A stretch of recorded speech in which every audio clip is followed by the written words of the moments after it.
Welcome back.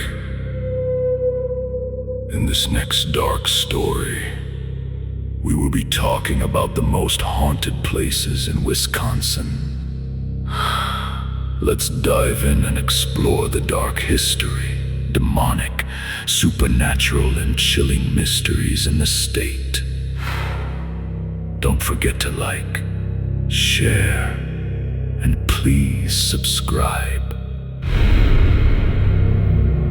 Wisconsin does not whisper its hauntings. It lets them rot beneath the snow, behind locked hotel doors, inside abandoned hospital wings, under Black Lake water, and beneath cemetery soil that never seems to dry. This is a state where old mansions breathe after midnight, where hotel rooms remember names they should not know, where asylums still echo with voices that were never discharged, and where graves carry legends so dark that even skeptics lower their voices when they pass. From Milwaukee's grand hotels to the ruined bones of Summerwind, Wisconsin's most haunted places feel less like tourist legends and more like warnings. Some spirits do not fade, some houses do not die, and some darkness waits patiently for the living to come close enough to hear it.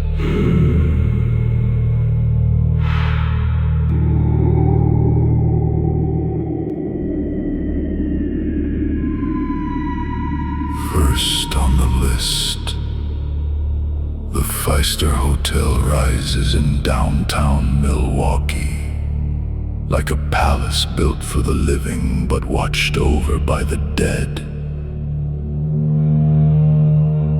Opened in 1893, its marble chandeliers, Victorian artwork, and old-world elegance make it look beautiful in the daylight. But at night, that beauty turns cold. For decades, guests have claimed the hotel changes after the city goes quiet. Lights flicker without a hand near the switch. Radios and electronics turn on by themselves. Footsteps cross empty rooms. Doors breathe open in the dark. The most famous reports come from visiting baseball players who say they could not sleep inside the building because something unseen moved around them. Some have spoken of voices, static, cold pressure beside the bed, and the sickening feeling that an invisible guest was standing inches from their face, studying them while they pretended to sleep. Many believe the presence inside the Pfister is Charles Pfister himself, still walking the halls of the empire his family built. But the darker stories suggest something older hides beneath that polite explanation. Guests have reported the feeling of being touched, watched, followed, and cornered in rooms where the air suddenly turns heavy. Some say the hotel does not simply contain ghosts, it tests people. It waits until they are alone, then uses the silence against them. A shadow at the foot of the bed, a whisper from the bathroom, a radio coughing alive with dead static. The terror of the Pfister is not that something screams at you. It is that something stands there quietly, in the luxury and the darkness, making sure you know it has always had a room key.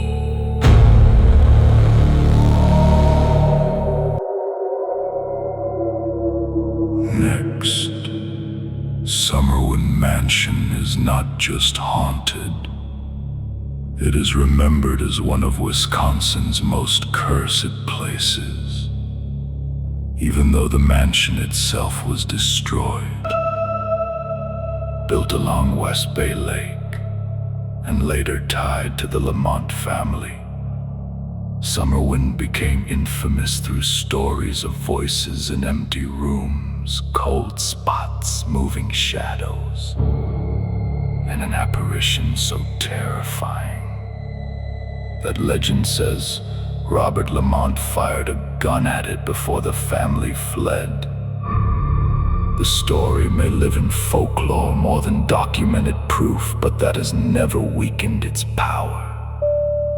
If anything, the uncertainty makes Summerwind worse.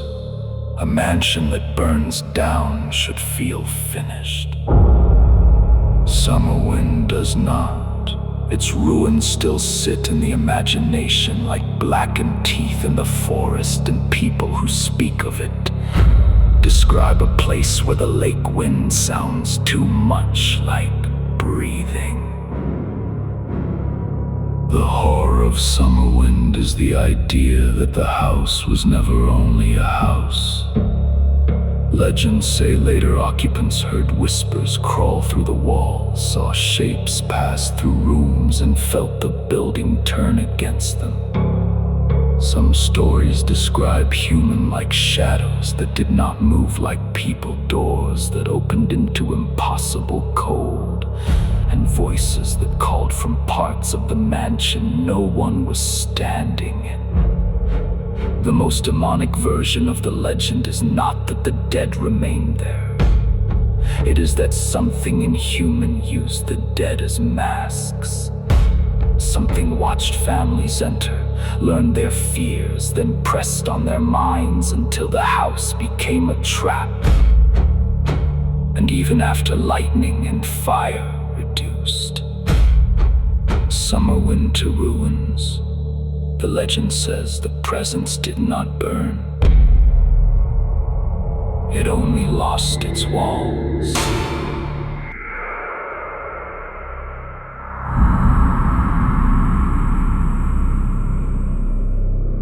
The freaky Sheboygan Asylum carries the kind of darkness that does not need exaggeration. Its history is tied to institutional suffering, isolation, mental illness, developmental disability, and the long, cold reality of people being placed behind walls where the rest of the world could forget them. The building in Sheboygan Falls once housed patients and later closed, but stories say the silence never settled there correctly. Visitors and investigators have reported voices in empty wings, phantoms singing, slamming doors, strange footsteps, and the feeling of being followed through corridors that still seem to hold the emotional weight of the people who lived and suffered there. The building does not feel abandoned. It feels occupied by memories that learned how to move. The scariest reports from the asylum are not just ghosts appearing in doorways. They are the creepy screams, cries, murmurs, whispers, a woman singing where no woman should be, and the sudden slam of a door deep in a dead hallway. Places like this can feel demonic because the fear does not come from one spirit. It comes from layers of grief stacked so thick that the building itself seems infected. Some say shadow figures still drift through the old patient areas. Others describe cold drafts that move against the air, as if something unseen is passing close enough to touch skin.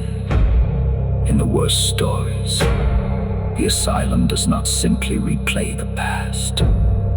It notices the living.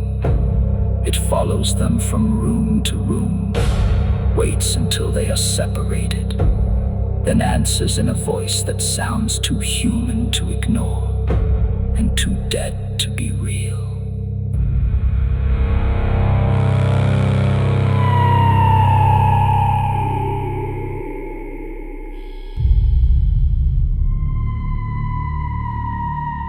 Next, Brumder Mansion looks like an elegant historic bed, and and breakfast from the outside. But inside, the house carries a different personality after dark. Built in 1910 with Victorian Gothic and arts and crafts character, the mansion is filled with old wood staircases, guest suites, basement spaces, and rooms that seem designed to hold secrets. Its history includes stories of a basement speakeasy, shady, Prohibition-era activity, and a long afterlife as a place where guests, psychics, and paranormal investigators claim the spirits still make themselves known. Reports include electronic voice phenomena, moving shadows, strange mist, unexplained footsteps, objects disappearing and returning, and rooms that suddenly become cold enough to make the body panic before the mind understands why. The Gold Suite is one of the most disturbing pieces of the Brumder legend. Stories describe a female presence with a sharp temper, a spirit that objects to dogs, decor, and the living, treating the room as their own. Other accounts speak of mirrors moving, strange sounds from empty spaces, and a basement presence that feels less like a friendly ghost and more like something watching from the old speakeasy dark. The mansion's terror is not loud, it is intimate. A bed shifting under invisible weight, a whisper near the door, a childlike presence on the upper floor that seems playful until the laughter stops. The Brumder does not feel like a place where the dead are trapped by accident. It feels like a house where every room has kept a piece of someone. And not every piece is peaceful.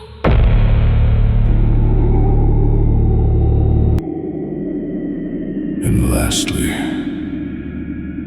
the Riverside Cemetery in Appleton is quiet in the daytime, but Kate Blood's grave has become one of Wisconsin's most infamous cemetery legends. The real Kate Blood Miller was not the monster that folklore made her into. Her true story is tragic. A young woman connected to an early Appleton family, a wife and mother who suffered loss and died of tuberculosis at only 23. But legends are cruel. Over time, her name, Blood, became a doorway for darker stories. Locals began whispering that she was a witch, a murderer, a cursed woman, and that her grave marker could glow, turn red, or weep blood. The truth is sorrowful enough. The legend made it supernatural. The horror at Kate Blood's grave comes from that collision between innocence and accusation. A young woman dies, and more than a century later, strangers arrive hoping to see her stone bleed. That kind of attention can turn a grave into a ritual site, and in horror, rituals attract things that do not care whether the legend is true. People say the grave feels different from the rest of the cemetery, fenced off, watched, heavy with the kind of silence that makes breathing feel too loud. The demonic feeling here is not in Kate herself. It is in what the myth became, a name repeated too many times, a grave touched by too many fearful hands. A story fed every Halloween until something may have started listening from beneath the soil. And if the stone ever does look red in the dark, the question is not whether Kate Blood was evil. The question is what answered in our place.